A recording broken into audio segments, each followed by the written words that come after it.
A very good morning to all of you. I hope you all are doing very well. Today in this session we are going to discuss current affairs from September 14 to September 20, and apart from that we are also going to discuss certain facts related to the current affair or around the current affair. So before we start, I want you all to have a notebook with yourself so that you can write it down whatever we discuss here and keep it for the future reference. All right. So our first question is, what is the name of the naval exercise that is being held between India and Russia? And we have the four options here. So first of all, what is exercise?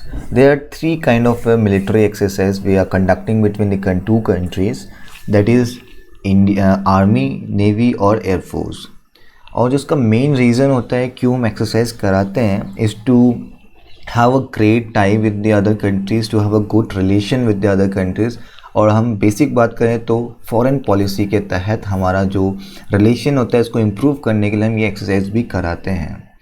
And apart from that, अगर हम किसी equipment की बात करें, जैसे हम कोई India for example, अगर इंडिया और रशिया के बीच में एक्सरसाइज हो रहा है, सो इंडिया क्या करती है, we are the big importer from the Russia, कि हम बहुत सारे इक्विपमेंट या मिलिट्री इक्विपमेंट हम रशिया से ख़रीदते हैं. If we are indulging in this kind of exercise then we are very aware about their equipments. हम उनके इक्विपमेंट्स के बारे में समझ सकते हैं, उनको यूज़ करना जान सकते हैं और तब जाके हम उसको ख़रीद भी सकते हैं. So it's a very good initiative और बहुत अच्छी एक्सरसाइज के द्वारा हम दो देशों के बीच में टाई अच्छे करा सकते हैं, फॉरेन पॉलिसी को भी बढ़ा सकते हैं या एफडीआई को भी बढ़ा सकते हैं. तो इट्स वेरी इंपॉर्टेंट, राइट. और आज के समय हर एक देश, दुनिया के हर एक देशों के साथ ये एक्सरसाइज कराता है. और जो राइट ऑप्शन है इसका ऑप्शन बी है, इंद्र नेवी. यानी कि इंडिया और रशिया के बीच में जो नेवल एक्सरसाइज होता है उसका नाम है इंद्र नेवी. जो ऑप्शन सी है, गरुड़ा शक्ति, it is conducted between Indonesia and India. whereas option D, hand in hand, it is conducted between China and India. Our next question is, पत्रिका get that was seen in news recently is located in which city. हालांकि हमने इस पत्रिका gate के ऊपर भी बात की है, हमने अपने डेली एनालिसिस, हिंदू एनालिसिस में हमने बात की थी on September 9, if I am not wrong. So the right answer to this question is option A, that is Jaipur. Now what is this Patrika Gate? This is and the most important question which is being asked in the exam, that under which ministry this Patrika Gate was built, right? So the right answer is Mission Anupam of the Jaipur Development Authority. काफ़ी important mission रह जाता है ये.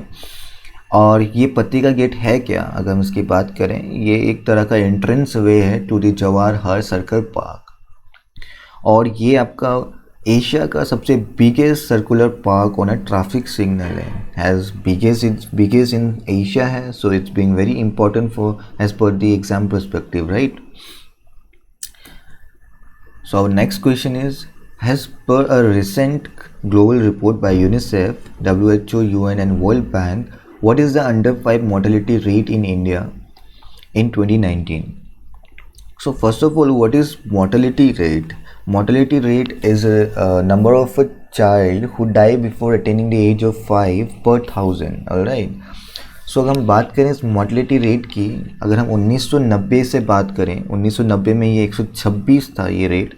अब ये 2019 में करीबन आपके 20 साल या 19 साल बाद ये 34 हो गया है. सो इट्स वेरी गुड, काफ़ी गुड न्यूज़ है कि हमारी जो रेट है, मोर्टलिटी रेट, वो घट गई है, 126 से लेकर 34 हो गई है. ऑल्दो हमें इसको और डिक्रीज़ करना है. So our next question is, which Indian state has partnered with SIDBI to provide support to MSMEs in the state? So कौन से स्टेट ने आपकी सिडबी से पार्टनरशिप की है ताकि उसके स्टेट में जो MSME होते हैं, मिडिल सपोर्ट एंटरप्राइजेज जो भी होती हैं, जो मिडिल ट्रेडर्स होते हैं, उनको सपोर्ट कैसे कर सकें. जैसे कि आपको पता है कि कोविड-19 क्राइसिस में सबसे ज़्यादा नुकसान आपको एग्रीकल्चर और MSME स्टेट वालों को हुआ है. ऑलराइट. सो राजस्थान ने एक गुड इनिशिएटिव लिया है विद सिडबी सो हम बात करते हैं first of all what is SIDBI, right. SIDBI is the small industries development bank of India, alright. It is conduct इसका जो ओरिजिन हुआ था ये 1990 में इसको बनाया गया था और इसका हेड क्वार्टर आपका लखनऊ में है। और उसका काम क्या है? It is a financial institution which provide support to the small dealer और much in crisis such as pandemic before in 2019। यानी कि सिडबी का काम क्या होता है, कोई भी क्राइसिस हो गया या भी उसका मेन ऑब्जेक्टिव होता है कि वो फिनेंशियल सपोर्ट प्रोवाइड कराए, जैसे कि एमएसएमईज होती है, मिडिल एंटरप्राइजेज जो भी होते हैं आपके स्मॉल इंडस्ट्रीज़, उनको सपोर्ट प्रोवाइड कराएं during the crisis as well as उनको आगे बढ़ने के लिए मदद करें। Alright, it's that kind of institution. So the right answer is option B, that is Rajasthan ने ये पार्टनरशिप की है with SIDBI. Our next question is, which development bank institution is to finance the 200 megawatt solar power project in Ranganeseda Solar Park, Gujarat? And we have the 4 options here. बात करूँ मैं गुजरात की, अगर गुजरात, आपको एक चीज़ नोटिस करना ज़रूरी है कि Gujarat is the also top in solar rooftop installation. Solar rooftop installation, जो सोलर रूफटॉप इंस्टॉलेशन की बात करें तो हमारे देश में गुजरात नंबर 1 में है। यानी कि गुजरात काफ़ी कुछ कर रहा है सोलर पावर को अचीव करने के लिए, एंड ये काफ़ी अच्छी बात है। सारे स्टेट्स को इस पर ध्यान देना चाहिए has to conventional source of energies के द्वारा जो भी हम डिपेंडेंट थे उस पर हमें कम रहना है। अब हम नेचुरल सोर्स ऑफ एनर्जी पे हमें ज़्यादा फोकस करना चाहिए as per the environment issues की अगर हम बात करें, इन्वायरमेंट कैलामिटीज़ की बात करें, ऑलराइट। और अब गुजरात ने ये रंगसेडा सोलर पार्क भी 200 मेगावाट जो सोलर पावर प्रोजेक्ट है उसको किससे इंस्टीट्यूशन से फाइनेंस किया है? एडीबी से किया है, एशियन डेवलपमेंट बैंक से किया है। अब जो एशियन डेवलपमेंट बैंक है इसका गठन आपका 1966 में हुआ था और हेडक्वार्टर आपका इसका मनीला पे है। बात हुई है गुजरात की, तो गुजरात में रिसेंटली वहाँ एटॉमिक पावर प्लान है जिस पे 3rd न्यूक्लियर रिएक्टर सक्सेसफुली उसने क्रिटिकलिटी ज्वाइन की थी। हम बात कर रहे हैं काकरापार एटॉमिक पावर प्लांट की। और कुछ ही महीनों पहले ये न्यूज़ में काफ़ी पीक में था, और पीक में इस वजह से भी था क्योंकि इसने जो उसकी 3rd रिएक्टर है उसने आपकी क्रिटिकलिटी अचीव कर ली थी। यानी कि 700 मेगावाट पावर जनरेट करता था ये। अब न्यूक्लियर पावर प्लांट क्यों ज़रूरी होता है? बेसिकली न्यूक्लियर पावर जो होता है काफ़ी चीप होता है अगर हम बात करें बाकी कन्वेंशनल सोर्स ऑफ एनर्जी से, या फिर हम बात करें आपके फॉसिल फ्यूल से बात करें, पेट्रोल के कंपैरिजन में बात करें, या फिर विंड एनर्जी या सभी एनर्जी के बारे कंपैरिजन में बात करें, तो सोलर जो आपका ये न्यूक्लियर पावर होता है काफ़ी चीप रहता है इसको निकालना। या बस मेन दिक्कत होती है इसके जो यूरेनियम जो उसके मेन पार्ट्स होते हैं उसको कलेक्ट करना या फिर उसकी क्रिटिकलिटी को अचीव करना। अब हम क्रिटिकलिटी से क्या समझते हैं? क्रिटिकलिटी, एक nuclear reactor reaches criticality when it is ready for ongoing nuclear reaction और फ्यूजन दैट जनरेट्स एनर्जी। यानी कि जब हम कंट्रोल वे में कंट्रोल न्यूट्रॉन्स को जनरेट करते हैं और उससे हम एनर्जी जनरेट करते हैं, यानी कि अगर हम कंट्रोल कर सकते हैं तो उसको हम क्रिटिकलिटी अचीव कर ले, इसको कहते हैं। अब जो ये आपका 3rd रिएक्टर बना है ये 700 मेगावाट का बना है, ऑलराइट। सो गुजरात के लोगों के लिए काफ़ी अच्छी खबर है ये, इनको बिजली काफ़ी सस्ती मिल सकती है, मिलेगी of course. So the right answer is option A, ADB। Now question C, where is the Kosi rail Mahasetu mega bridge located? अगर हम बात करें कोसी रेल महासेतु की, काफ़ी ये भी न्यूज़ में रहा था क्योंकि इसको लगभग बनते बनते 10 साल लग गए थे। मनमोहन सिंह जो हमारे प्राइम मिनिस्टर थे उनके टाइम 2003 या 4 if I am not wrong, तब इसको गठन किया गया था और ये 2020 में जाके बना है। सो यू कैन इमेजिन कि कितना टाइम लगता है एक सिंपल सा ब्रिज बनाने में। So the right answer is option B, option A, that is Bihar. Alright. It is 1.9 kilometre long bridge और इसको जो कंस्ट्रक्शन करने में जो कॉस्ट लगी है लगभग 516 करोड़ लगी है. यू कैन इमेजिन कि कितना रिक्वायरमेंट होता है और कितने साल लग जाते हैं 1.9 किलोमीटर ब्रिज बनाने में. So it's a very funny. Our next question is, which bill is passed in Rajya Sabha to bring a law that punishes those who attack health workers or doctor? जैसे कि आपने pandemic during the कोविड-19 pandemic you have seen that people come out from their home to attack the health workers और doctor. और क्यों attack कर रहे थे? क्योंकि उस समय जो क्वारंटीन कर रहे थे डॉक्टर्स या हेल्थ वर्कर्स घर घर जाके क्वारंटीन कर रहे थे, रेड जोन कर रहे थे.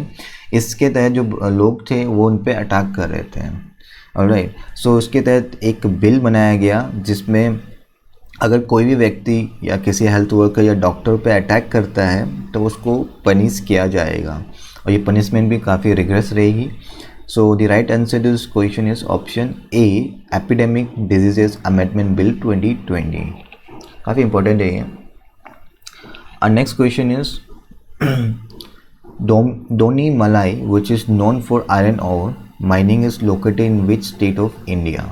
अब डोनी मलाई जो है जो एक आयरन और माइनिंग है ये किस स्टेट पे है? अगर हम बात करें तो ये आपके कर्नाटका पे है. Donimalai which is also known as iron ore mining is located in Bellary district of Karnataka. कहाँ है ये? बेलारी डिस्ट्रिक्ट ऑफ कर्नाटका पे है. ऑलराइट. और next question is what is Prithvi 2 that was test fired by the Defense Research and Development Organization belongs to which category of equipment? जैसे आपको पता है कि DRDO हमारा एक डिफेंस ऑर्गेनाइजेशन है जो कि जिसके चीफ हमारे सतीश रेड्डी है और उसका हेडक्वार्टर हमारे दिल्ली पे है. ये काफ़ी टेस्ट फायर करते हैं ये मिसाइल्स के बारे में और हमें पता होना चाहिए ये टर्म्स जो भी ऑप्शन में है ये टर्म्स के बारे में हमें एटलीस्ट पता होना चाहिए क्या होता है ये, तभी हम जाके उसको कैटेगराइज कर सकते हैं कि कौन सा मिसाइल किस कैटेगरी में आता है. राइट.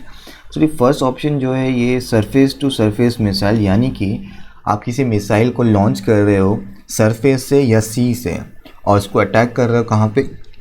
अनदर सरफेस या सी पे, यानी कि ग्राउंड से ग्राउंड पे ही आप अटैक कर रहे हो तो उसको सरफेस टू सरफेस मिसाइल कहता है. उसी तरह आपका एयर टू सरफेस मिसाइल होता है, यानी कि आप किसी जेट पे मिसाइल को लोड करते हो, वहाँ से अटैक करते हो और कहाँ अटैक करते हो? सरफेस पे अटैक करते हो, यानी कि लैंड या फिर सी पे अटैक करते हो. एंटी टैंक गाइडेड मिसाइल, यानी कि टैंक को जो अटैक करता है मिसाइल और वो गाइडेड होता है, यानी कि उसकी ट्रेजेक्टरी फिक्स होती है, उसका अटैक उसका पॉइंट फिक्स होता है कि इस पॉइंट में जाके इस टैंक को अटैक करना है. उसी तरह आपका एंटी सिप मिसाइल होता है. और जो इंटर कॉन्टिनेंटल बैलिस्टिक मिसाइल है ये यानी कि एक ऐसे मिसाइल है जो कि एक कॉन्टिनेंट से दूसरे कॉन्टिनेंट तक ट्रैवल करती है और वहाँ पे डिस्ट्रक्शन करती है. यानी कि सपोज़ हमने एशिया से भेजा और नॉर्थ अमेरिका में हमने अटैक किया तो ये इंटर कॉन्टिनेंटल बैलिस्टिक मिसाइल होगा. ऑलराइट. सो कौन सा इन्होंने रिसेंटली लॉन्च किया है? ये है आपका ऑप्शन ए. जो पृथ्वी 2 है वो kind of surface to surface missile है. ठीक है. सबसे इम्पॉर्टेंट बात ये है कि जो ये जितने भी मिसाइल्स होते हैं ये हम टेस्ट कहाँ करते हैं? बेसिकली DRDO की बात करें अगर हम, ये अपने मोस्ट ऑफ दी प्रोजेक्ट जो भी होता है इनके ये टेस्ट करते हैं यहाँ पे चांदीपुर बेस इन उड़ीसा. काफ़ी इंपॉर्टेंट नेम है Chandipur base in Orissa. Alright. Orissa पे चांदीपुर काफ़ी इंपॉर्टेंट वर्ड है. बात करें हम आखिरी क्वेश्चन की. What is the name of the event observe by all ministry for a fortnight to focus on the issue of Swachhta? जैसे कि हम जब से मोदी गवर्नमेंट आई है या फिर 2014 से हम स्वच्छता की ओर काफ़ी बात करते हैं, काफ़ी मिशन हमने उसके ऊपर भी लागू किए हैं. हालांकि यह हम देखते हैं कि काफ़ी जगह हमारी स्वच्छता बनी हुई है. So the right answer to this question is option A, Swachhta Pakhwada. And what is this स्वच्छता पखवाड़ा? ये पखवाड़ा क्या होता है? अंडर द स्वच्छ Bharat mission of the ministry of जल शक्ति, an event with a duration of fortnight is observed to focus on the issue of swachhata. The event was started in the year 2016. Annual calendar is provided to ministry with a fortnight allotted to them. यानी कि ये हमने सितंबर 1 से सितंबर 15 तक ये हमने स्वच्छता पखवाड़ा मनाया था हमने। ऑलराइट, सो आपसे पूछ सकते हैं सितंबर 1 से 15 तक हमने क्या चीज़ सेलिब्रेट की थी, तो स्वच्छता पखवाड़ा थी। So that's all for today's section. If you want a PDF, just go to our Telegram channel and link are provided in the dashboard. Or keep supporting us, subscribe us, and thank you. Jai Bharat.